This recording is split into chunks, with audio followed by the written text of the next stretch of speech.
Imagina. Imagina. Cada libro es un viaje sin límites. Temporada de libros. Coleccionamos historias. Hoy en Temporada de Libros.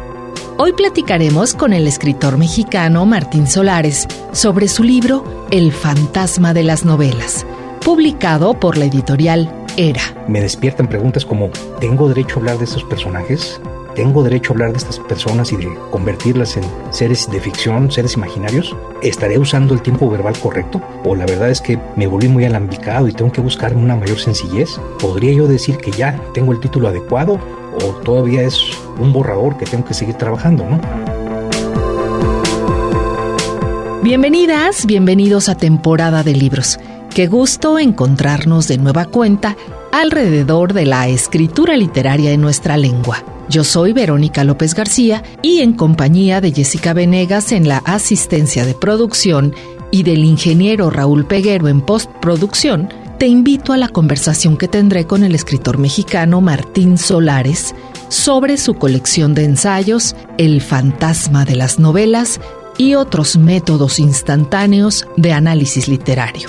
Se trata de una colección de ensayos que comparten las mismas preguntas de quienes o se dedican al mágico oficio de la escritura literaria o, como yo, son entusiastas lectores. Este es un híbrido entre un manual de escritura, un ensayo literario y una charla cercana con un autor que desea compartir su visión y experiencia como creador y contador de historias. El fantasma de las novelas está compuesto por 16 ensayos breves, cuyo formato nos hace pensar en una amena conversación entre Martín Solares y sus lectores, sin importar si se trata de iniciados o conocedores. El corazón de este libro lo forman las preguntas que Martín se ha formulado a lo largo de sus más de 30 años como narrador. En este trabajo se abordan cuestionamientos como: ¿existe un tiempo verbal ideal para contar historias? ¿Cómo se construye una trama absorbente que despierte el interés en todos los lectores? ¿Qué diferencias existen entre un cuento y una novela? Todo ello contado con un optimismo contagioso y bajo un enfoque conversacional tan claro como lúdico.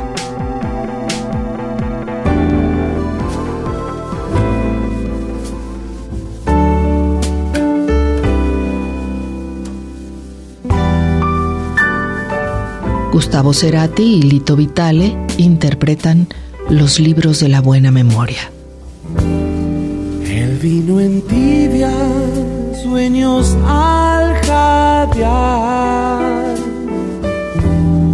desde su boca de verdeado dulzor, y entre los libros de la buena memoria se queda oyendo como un ciego frente al mar. Mi voz le llegará, mi boca también. Tal vez le confiaré que eras el vestigio del futuro. Rojas y verdes, luces del amor, prestidigitan bajo un halo de rouge. Qué sombra extraña te ocultó de mi guiño, que nunca oíste la hojarasca crepitar.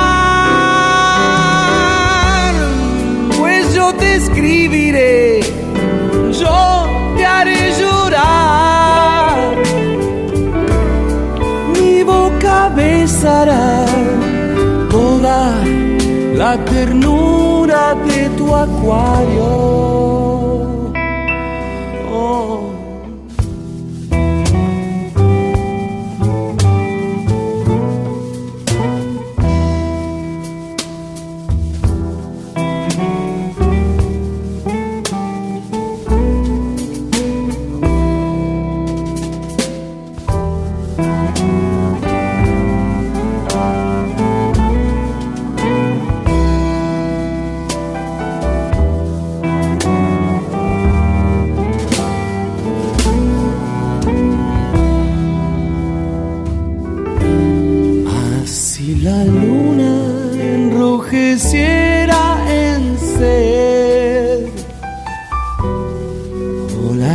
impalas recorrieran tu estante,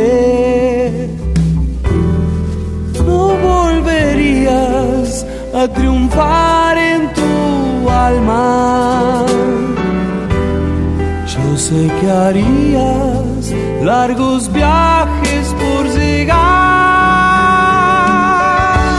Parado estoy aquí esperándote.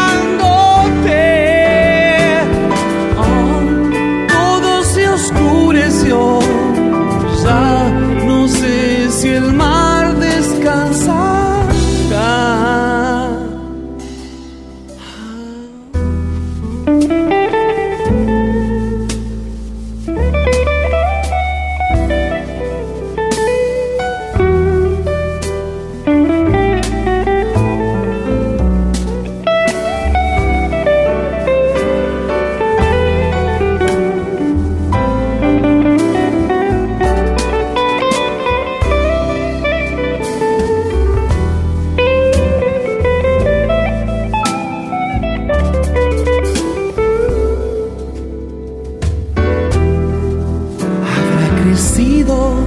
Un tallo en el hogar, la luz habrá tiznado gente sin fe. Esta botella se ha vaciado también,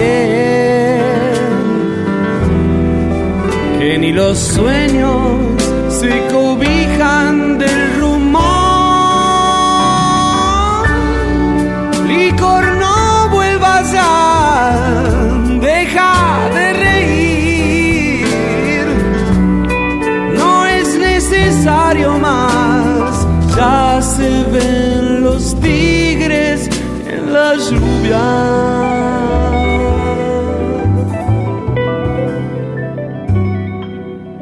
Temporada de libros. Coleccionamos historias. El editor, narrador y ensayista Martín Solares nació en Tampico, Tamaulipas, México, en 1970. Estudió el doctorado en estudios ibéricos y latinoamericanos en la Sorbona. Se ha desempeñado como editor en sellos como Almadía, Océano y Tusquets, y forma parte del consejo editorial de la revista Revuelta. Martín Solares ha colaborado en La Jornada, Milenio, Proceso, Replicante y en la página electrónica sololiteratura.com, entre otras publicaciones. Solares obtuvo el Premio Nacional de Literatura Efraín Huerta en 1998 por la novela fantástica El Centro de la Ansiedad, así como el Premio Nacional de Cuento Infantil Juan de la Cabada 2008 por Monstruos. El Premio Bellas Artes de Ensayo Literario José Revueltas 2016 por Teoría de los Tigres y otros peligros que acechan al escritor de ficciones. Un ensayo sobre el arte de contar. Parte de su obra se encuentra en las antologías Día de Muertos, La literatura mexicana de los últimos 30 años y Grandes Hits, nueva generación de narradores mexicanos. Su novela Los Minutos Negros ha sido traducida al inglés e italiano y fue adaptada para cine en 2021 por el mismo autor y dirigida por Mario Muñoz. En 2025, el sello editorial Era publica El fantasma de las novelas y otros métodos instantáneos de análisis literario, que es el libro sobre el que charlaremos con él en esta ocasión. Bienvenido, Martín Solares, a Temporada de Libros. Llegas con una buena nueva, se trata del fantasma de las novelas, así que celebramos tu escritura y tu presencia. ¿Cómo estás, Martín? Muy bien, querida Verónica, es un gustazo enorme estar contigo otra vez, aquí platicando. Oye, pues muchos caminos para andar en este libro, que a pesar de su brevedad, pues es muy rico en rutas para quienes escriben, para para quienes se encuentran en el camino de la escritura literaria, pero también para quienes estamos en el lado de la lectura, que por fortuna parece que esta especie se mantiene resistiendo los embates de la cultura actual. Así que, si te parece, Martín, pues empecemos con uno de los dínamos de la escritura literaria, que es justamente la lectura. Háblanos un poco de ti como lector, que hay mucho de eso en este libro, en El fantasma de las novelas, pero cuéntanos, ¿qué había en la biblioteca familiar y cómo la fuiste enriqueciendo? ¿De qué otros espacios con libros abrevaste? Cuéntanos. Uy, bueno, mira, es una deliciosa pregunta. Te voy a decir que del lado de mi papá, la biblioteca que teníamos era exclusivamente de libros de medicina, dado que él era cirujano. Entonces tenía 2 o 3 libreros llenos estrictamente de libros médicos. Él no era un gran lector, pero mi mamá y mi abuela sí. Y claro que como se iban prestando eternamente los libros entre sus amigas y entre sus parientes, nunca había demasiados libros en mi casa. Un día me di cuenta que podía leer ya de corrido muchos cómics y quise leer un libro en el cual no hubiera dibujos. Entonces le pedí a mi mamá que me comprara un libro sin dibujos y me llevó a elegirlo. Entonces me acuerdo con mucho placer que entramos a la primera librería de mi vida. Fue un evento importantísimo para mí porque era un lugar que pues al mismo tiempo rebasaba y también dejaba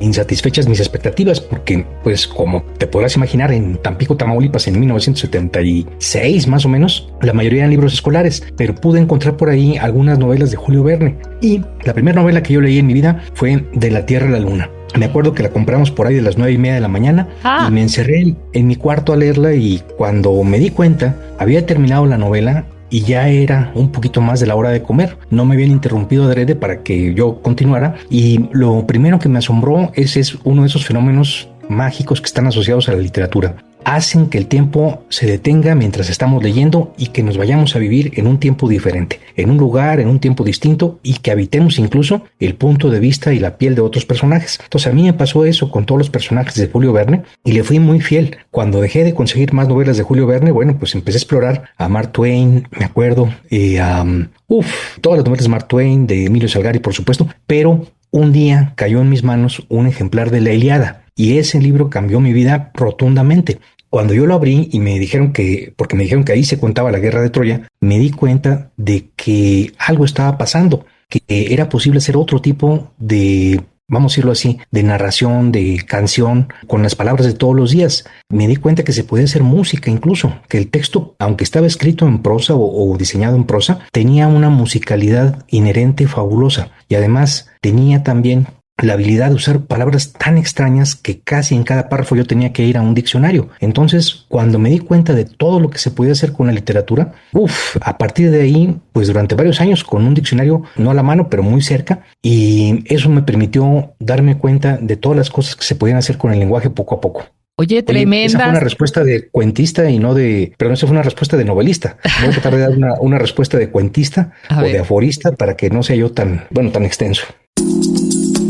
Temporada de libros. Literatura que llega a tus oídos. A tus oídos. Volvemos. Quédate conmigo, aquí, en Temporada de Libros.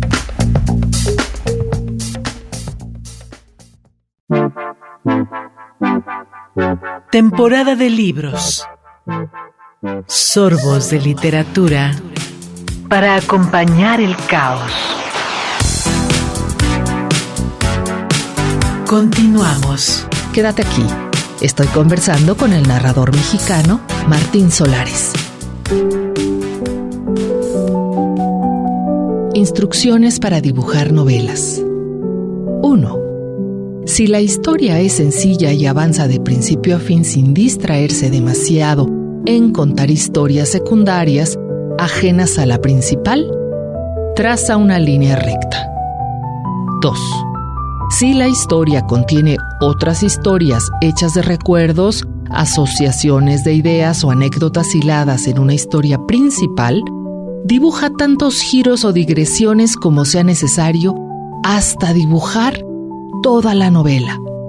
La forma del trazo general dependerá del número, rumbo y extensión de las historias secundarias. Tus trazos deben ser tan largos como extensos te hayan parecido los capítulos. 3. Dibuja los relatos interesantes hacia arriba, los aburridos hacia abajo. Si las digresiones te parecen cada vez más interesantes, dibuja esos relatos secundarios como globos tan altos como sea tu predilección por ellos. Si la historia incluye relatos soporíferos, dirige el dibujo tan abajo como tediosa te haya parecido la narración. Al ver el trazo final, podrás averiguar qué recursos o rumbos fueron traicionados, qué tanto se apartó el autor de su promesa inicial. 4. Si la novela cambia de punto de vista, dibuja otra línea arriba o abajo de la principal, dependiendo del momento en el tiempo que cuente el nuevo punto de vista. Arriba el futuro, abajo el pasado. 5. Si la novela es muy larga e incluye numerosas digresiones o saltos en el punto de vista, es recomendable que sintetices un poco e imagines que percibes la forma de la novela a través de un telescopio. Quédate solamente con aquellos rasgos del relato que permitan entender la estructura principal o con las estrategias que hacen posible semejante narración. 6. Analiza el dibujo final y concluye cómo es el estilo del narrador. El fantasma de las novelas. Fragmento. Temporada de libros. Coleccionamos historias.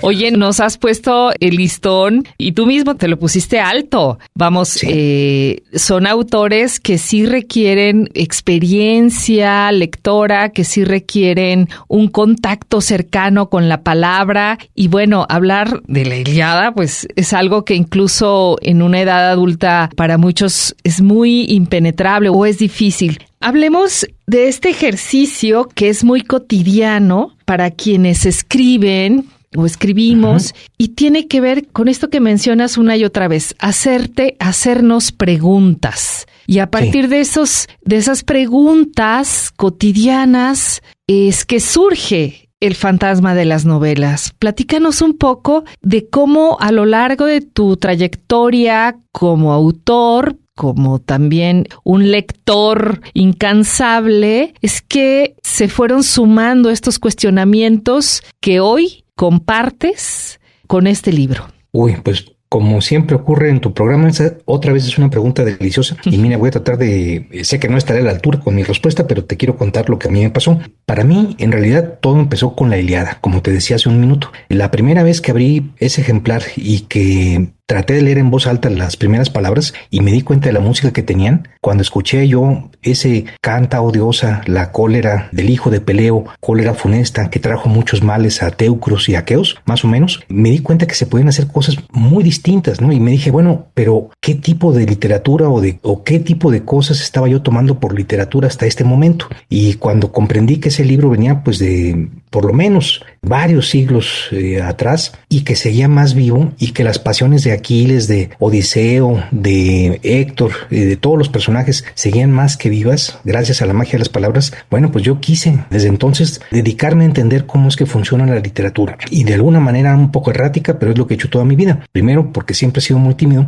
fui periodista cultural, después fui editor literario, eso durante 25 años, luego el azar me llevó a estudiar fuera una maestría y luego un doctorado, pero siempre en torno a la literatura. Y pues hubo un día en que dije, no, yo ya tengo que contar mis propias historias, necesito contarlas y me gustaría compartirlas. Y fue así que yo empecé a escribir novelas. Llegó un momento en que las novelas no fueron suficientes y tuve que tratar de compartir también lo que yo iba leyendo y las preguntas, como bien dices, que iban surgiendo a través de los ensayos. Para mí los ensayos son una manera de compartir preguntas bastante íntimas con las personas que estén interesadas en los mismos problemas que tú. Es decir, yo escribo ensayos para la gente que tiene insomnio por las mismas causas que yo.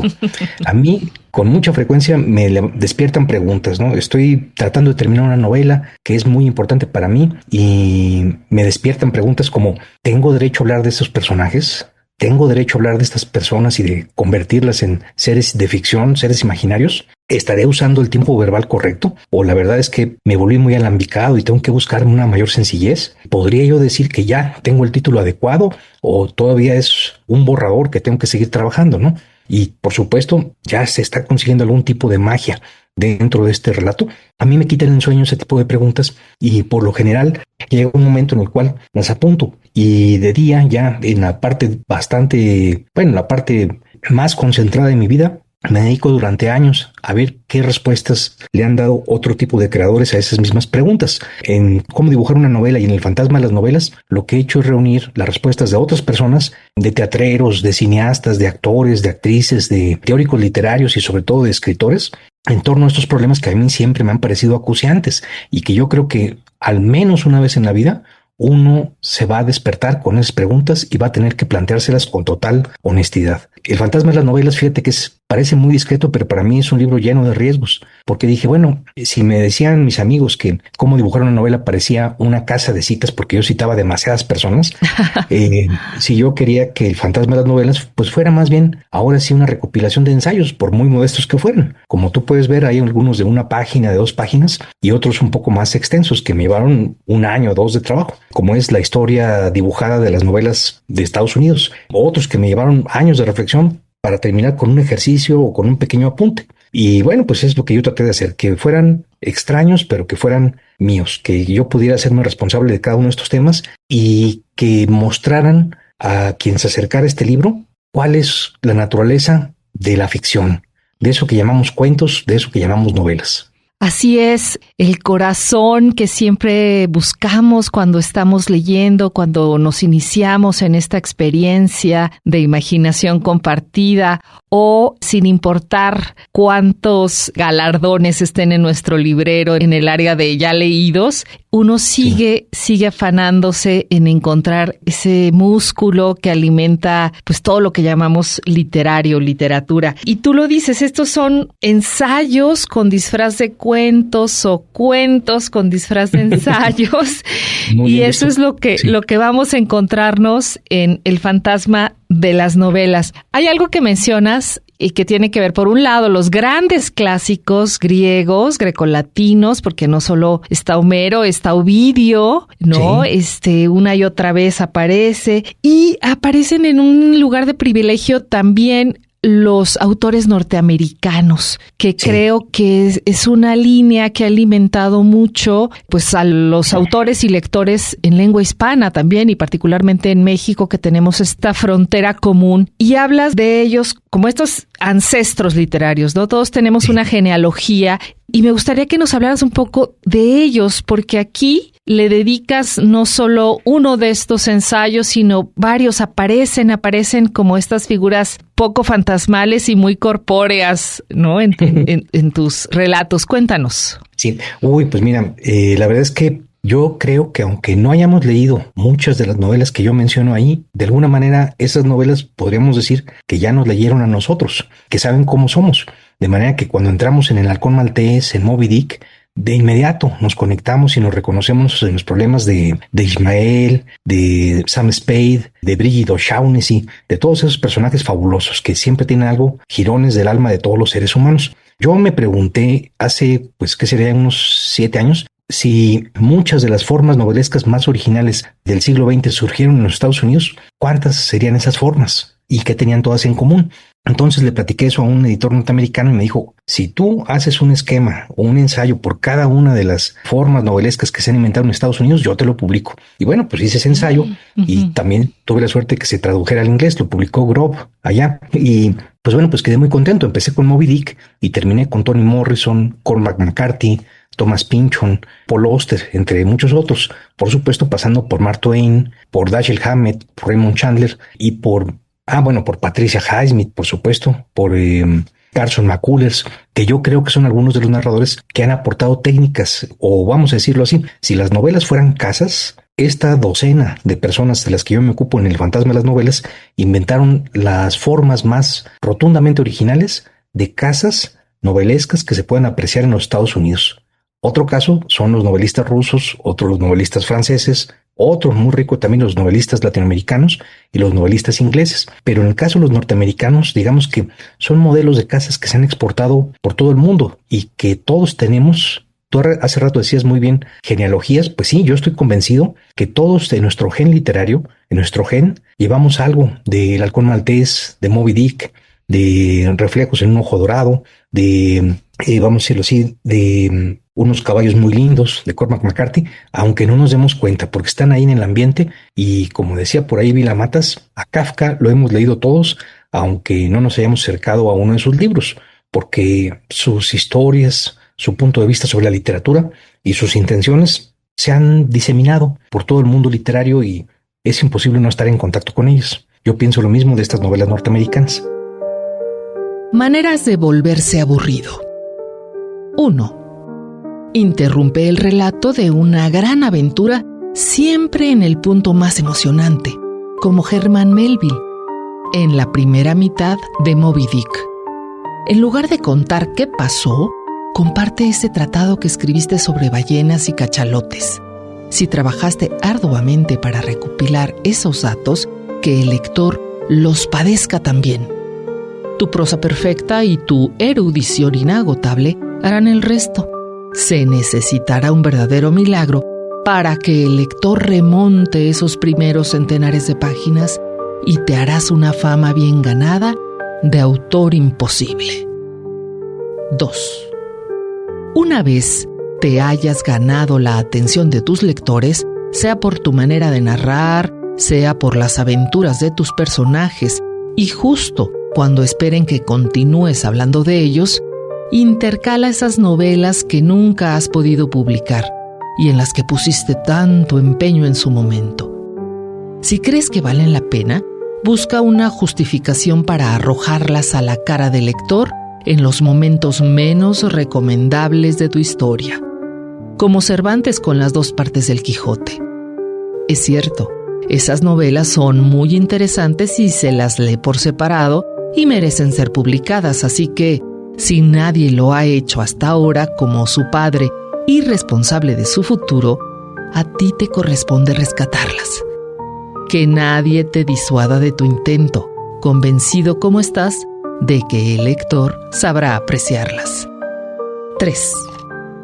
En lugar de contar la aventura que prometiste desde las primeras páginas, entra en la enredadera de los detalles o aprovecha para dar explicaciones como si el lector fuera incapaz de pensar por sí mismo. No olvides mencionar uno solo de ellos, mientras menos relacionados estén con la trama y más distantes, mejor, hasta que pierdas de vista ese rumbo inicial tan afortunado tras la hojarasca de aclaraciones. 4. Olvídate de tus protagonistas, retíralos del plano principal como Kundera en el penúltimo capítulo de La insoportable levedad del ser, y de ser posible, ocúltalos durante tantas decenas de páginas como seas capaz. En cambio, cuéntale al lector la suerte de personajes tan planos como una crepa, cuyas acciones o presencia tengan poca influencia sobre las historias. El fantasma de las novelas. Fragmento. Temporada de libros. Coleccionamos historias. Temporada de libros.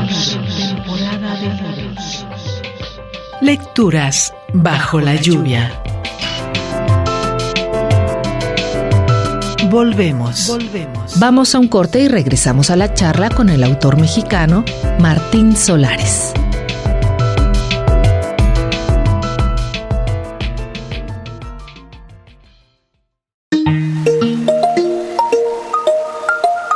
Temporada de libros. Lecturas con música de olas. Continuamos. Estamos charlando con el escritor mexicano Martín Solares. Pues sí, esa cantidad tan grande de tipos de casas, como tú lo mencionas, de formas estructurales, parecen lejos, pero en una lectura como esta del fantasma de las novelas nos permite materializar eso que parece desdibujado, que parece, híjole, es que como, ya no digo para replicar esas estructuras, sí, sino para acercarte a comprenderlas, parece difícil, y consigues que al comprender este texto, al comprender el fantasma de las novelas, también nos das ganamos como una especie de voto como lectores para decir, ay, claro, es que puedo tener posibilidad de acercarme, ¿no? A la novela negra de Hammett o a la propia estructura tan elaborada de Moby Dick, por ejemplo. Sí, bueno, y son formas tan originales, Verónica. Moby Dick es una novela de aventuras a la cual se le atravesó en el camino una enciclopedia. Entonces, al mismo tiempo, una novela ballenesca que tiene toda la forma de la novela de aventuras más radical, más eficaz, quiero decir, y al mismo tiempo se le intercalan cada 3 o 4 capítulos ensayos, pero larguísimos, que ahí, cuando lo leemos la primera vez, nos estorban, nos parecen muy difíciles de tragar. Pero si los estudiamos después por separado, nos damos cuenta que es la mejor prosa que hizo Herman Melville en su vida. Él, como ensayista, era mucho más prístino que como narrador. Como narrador tenía que seguir las pasiones de sus personajes, que no eran pocas ni eran bajas. Entonces, él tenía que estar a la altura de marineros que se estaban peleando por una moneda de plata, un capitán con una pata de madera que estaba golpeando a todos los marineros para que localizaran primero que nadie a un cachalote blanco con una frente muy alta y con intenciones aviesas. Pero cuando Melville escribe como ensayista, Dios mío, es algo tan bello esa prosa en inglés y en español. La traducción de José Valverde, que está casi en todas partes, es muy buena también. Y uno siente que está delante de una especie de milagro hecho de palabras, que así como la espuma que sale de la espalda de las ballenas, que dicen que tiene propiedades mágicas y que se ve como una explosión de plata en el espacio, así se siente la prosa de Herman Melville. Todo brilla, todo suena tan bien, los adjetivos son tan asombrosos, las descripciones son tan hondamente literarias que se ha publicado por separado toda la parte ensayística de Moby Dick y uno queda boquiabierto. Ahí estorban y son un reto para el lector, pero uno tiene que acostumbrarse a eso. Es como ir navegando al mismo tiempo en agua, pero también en aceite. Y bueno, quien lo logra hacer se va a acordar toda la vida de esa experiencia tan padre y se va a dar cuenta que llegó a un punto de la novela, a un punto hecho de palabras tan alto que se parece al Himalaya, y que esa experiencia, quien la ha vivido, tiene ganas de compartirla y de convencer a todos que lo acompañen algún día hasta esa altura a comparar la prosa ensayística y novelesca de Herman Melville. Oye, me voy a permitir leer justo un fragmento de el ensayo que dedicas justamente al fantasma de la estructura, hablando de Moby Dick. Oye, gracias. Qué amable. Y dice, Moby Dick atenta contra los principios más elementales de la ficción, en la medida en la que detiene la historia en los momentos más emocionantes, a fin de dar explicaciones detalladas pero estorbosas, como si una enciclopedia invadiera una novela de aventuras. El resultado es una obra tan monstruosa e impredecible como el monstruo que se pretende capturar. Estoy convencido. Sí, de hecho yo señalé este párrafo porque efectivamente no solo con Melville, sino con muchos otros autores, autoras, de pronto uno quiere salir corriendo, o sea, tiene esa gran expectativa de continuar con la historia, pero a la vez hay algo que dicen, ¿cómo? O sea, es como una especie de anticlímax, pero es tan el gancho que vuelves al relato. Sí, mira, yo le diría a cualquier persona que quiera acercarse a Moby Dick que la lea sin ningún tipo de miedos. Los primeros 4 o 5 capítulos son tan eficaces como el arranque del Conde de Montecristo, mucho mejores que Los Tres Mosqueteros, mucho mejor que Rojo y Negro, son algo brillantísimo, estupendo. Cuando llegamos por ahí al capítulo 7, ahí empiezan los problemas. Yo con el tiempo me he dado cuenta que podemos hacer algún tipo de trampa. Podríamos saltarnos los capítulos ensayísticos y saltarnos 2 capítulos después hasta que regresa otra vez la aventura. Pero, y se lo he recomendado a muchos adolescentes que me dicen, ay, no puedo con Moby Dick, pues sáltate lo ensayístico. Pero si eres un lector, más bien esa novela te hace ver que necesitas leer esos ensayos para, aunque sean extensos, y aprender a detenerte. como cuando vas en el mar y se acaba el viento. Y si tu barco es de velas, te tienes que detener hasta que otra vez el viento muy fuerte regresa. Y mientras estás parado, no pierdes el tiempo. Empiezas a ver una serie de figuras maravillosas, de los colores más brillantes que surgen alrededor de tu nave. Lo mismo pasa con los ensayos de Melville. Mira, Melville te dice, el único pez que se pudo haber tragado al profeta Jonás fue un cachalote. Porque en la panza de una ballena no habría cabido Jonás, no habría podido entrar por la boca porque no hay un espacio suficiente. Un tiburón no se podría haber tragado a Jonás entero y no lo podría haber traído en su panza durante un mes. Pero un cachalote podría habérselo tragado acostado y dentro de la panza Jonás hubiera podido estar sentado y hasta estirarse con toda comodidad y dar algunos pequeños paseos porque así es la barriga de un cachalote. Todo esto te lo explica Melville, que pasó 7 años en un barco ballenero. Bueno, en varios. Creo que algunos se hundieron. No sé si por culpa de él, pero no quiero sacar conclusiones. Era un escritor a fin de cuentas y te cuentan cosas increíbles. Te dice, todas las pinturas que están en el Museo del Louvre, a propósito de las ballenas, te puedo decir que de cada 20, solamente 2 las pintaron personas que habían visto a un verdadero cachalote. Las demás son peces o son sirenas o son manatíes. Y eso te lo dice porque él estuvo obsesionado toda su vida por las ballenas, los cachalotes y todo lo que lo rodea. Así que de eso están hechos los ensayos. Y cuando lees Moby Dick, poco a poco te maravilla esa situación y aprendes a disfrutarla. Es decir, ese cachalote parece un cachalote, pero en realidad es un profesor de literatura que te convierte en un mejor lector.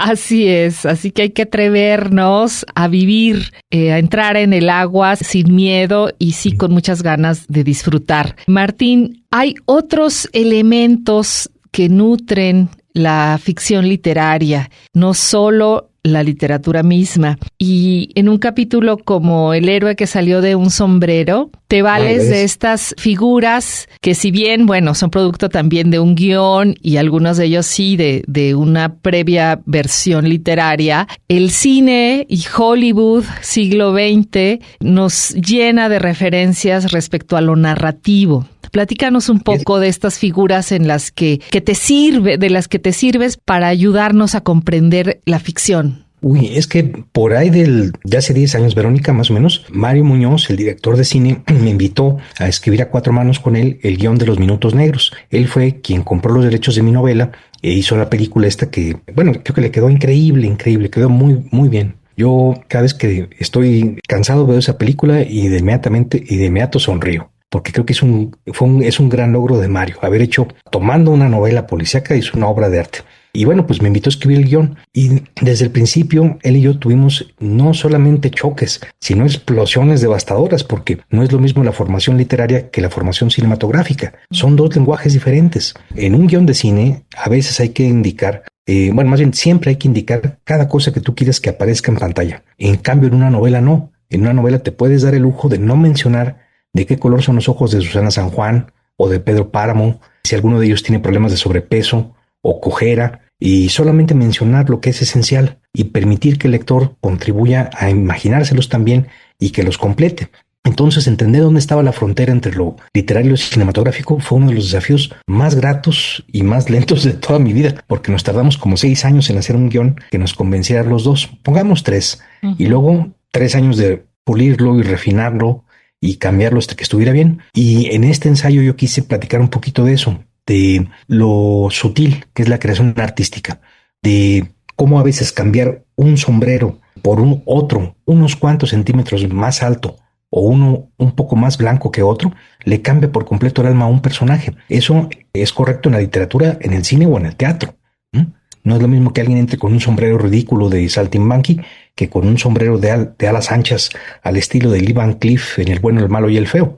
Se provocan primero un choque cómico y después un choque pavoroso. La primera vez que uno ve a Lee Van Cleef en El bueno, el malo y el feo, dices, Dios mío, si el día del juicio final existe, se tiene que parecer a lo que sucede cuando Lee Van Cleef se acerca con ese sombrero y con una pistola en la mano hacia donde tú estás, ¿no?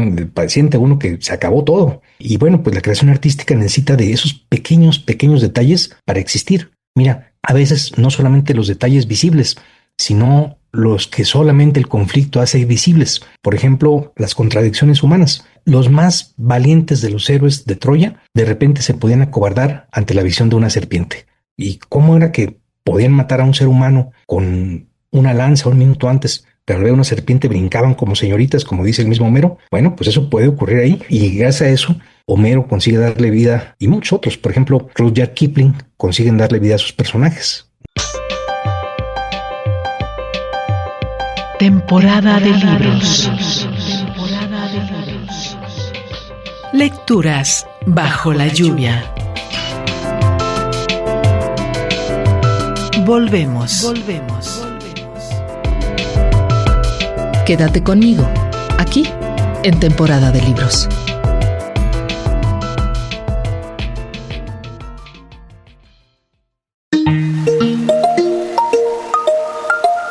Temporada de libros. Lecturas con música de olas. Continuamos. Quédate aquí. Estoy conversando con el narrador mexicano Martín Solares.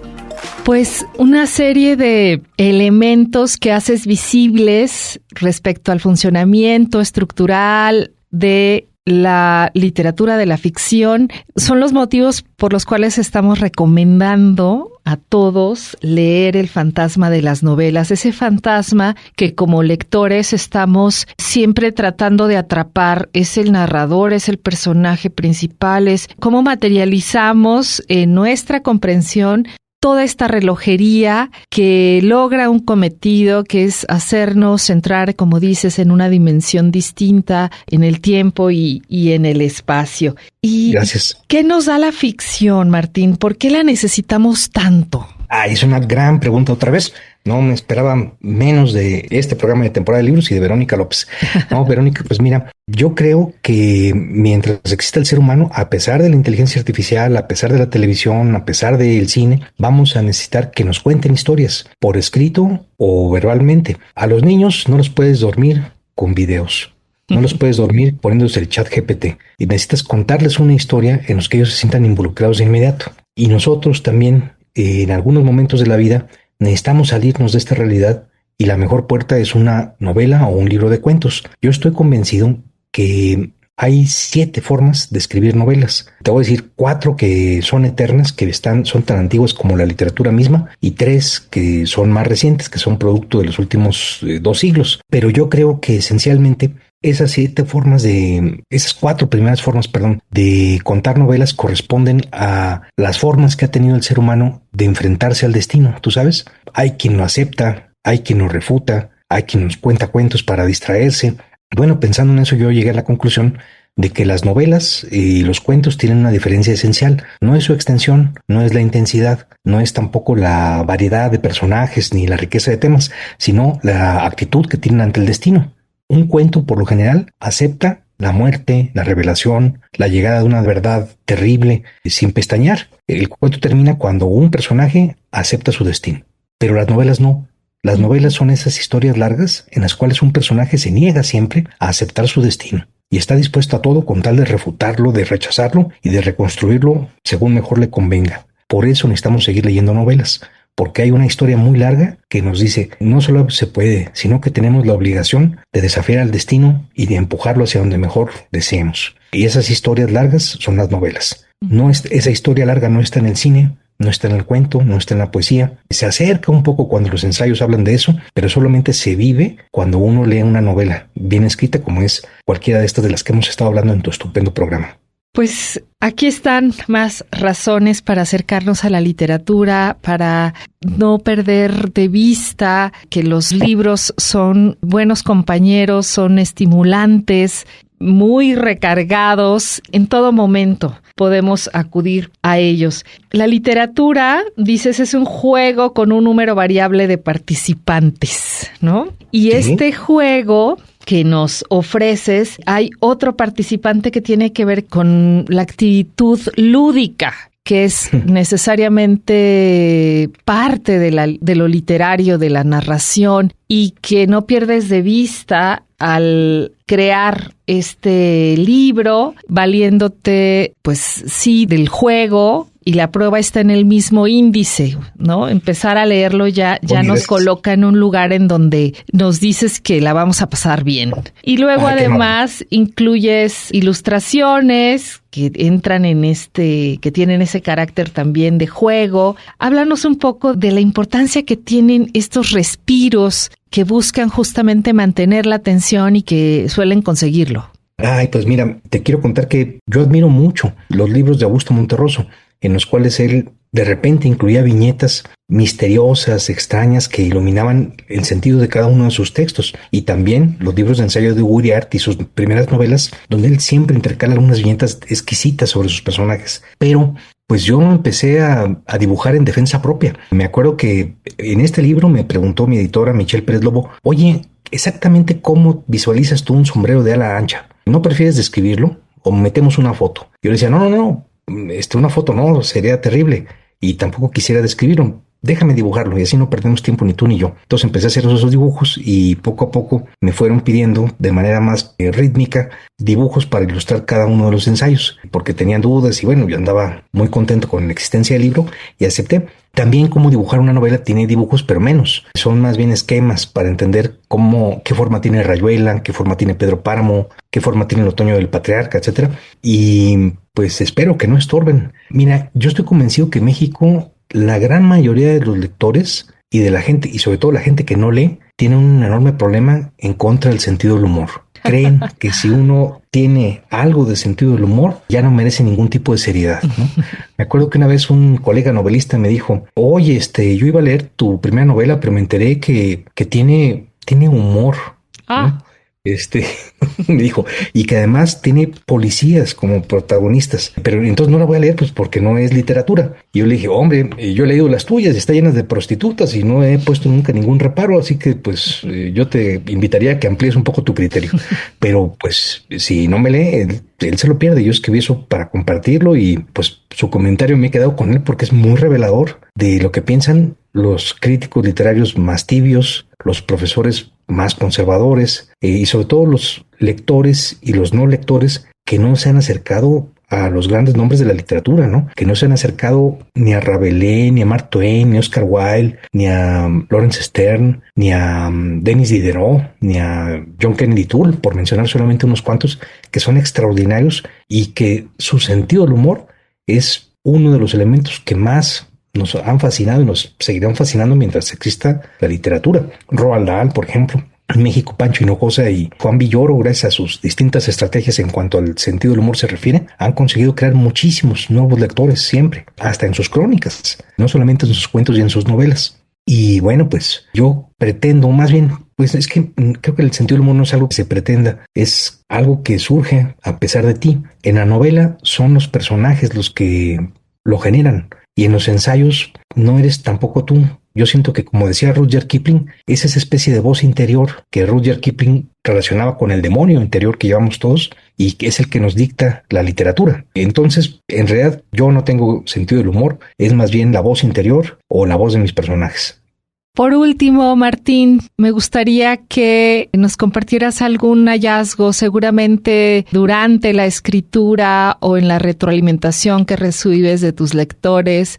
Aparecen siempre hallazgos, cosas que a lo mejor no tenías claras, aun cuando tenías un proyecto en la cabeza, y que una vez que lo escribes y que incluso te lees, descubres que has aprendido algo nuevo, que surgió algo inesperado. Y esos, sin duda, son regalos importantes que estoy segura te siguen impulsando a seguir escribiendo. Compártenos alguno.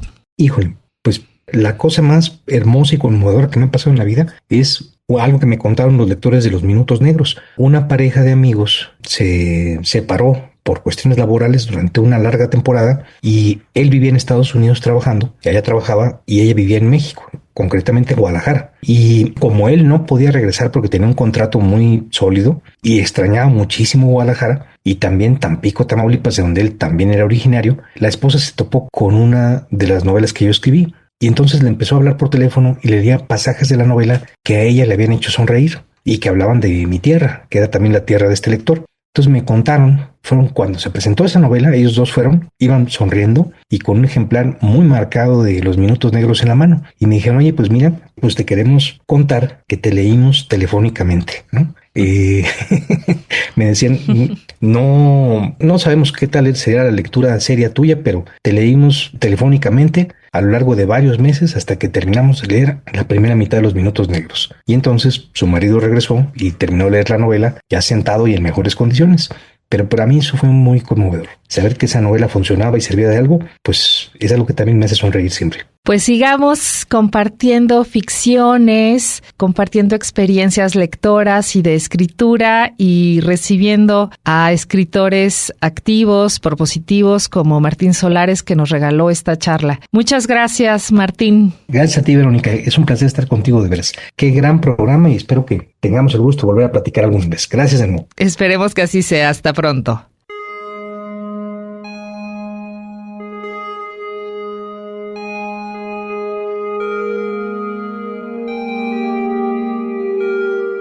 Llegamos al final de nuestro encuentro sonoro. Deseo que hayas disfrutado de esta temporada de libros y de nuestro invitado, el escritor mexicano Martín Solares, con quien platicamos sobre su libro El fantasma de las novelas. Puedes encontrar información sobre nuestro programa en la página de Facebook Temporada de Libros. Conéctate y síguenos la pista. También puedes descargar nuestro podcast en Spotify y en la página de Radio UDG. A mí me encuentras en Instagram como veronica.press con doble S. Soy Verónica López García y te deseo un gran día y mejores lecturas. Imagina. Cada libro es un viaje sin límites. Temporada de libros. Coleccionamos historias. Gracias por tu escucha.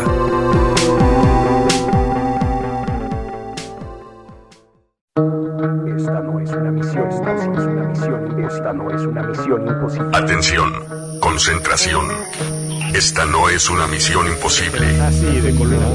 Si te quedaste sin escuchar alguno de tus programas preferidos, no te preocupes. En www.radio.udg.mx tienes acceso al podcast en todo momento.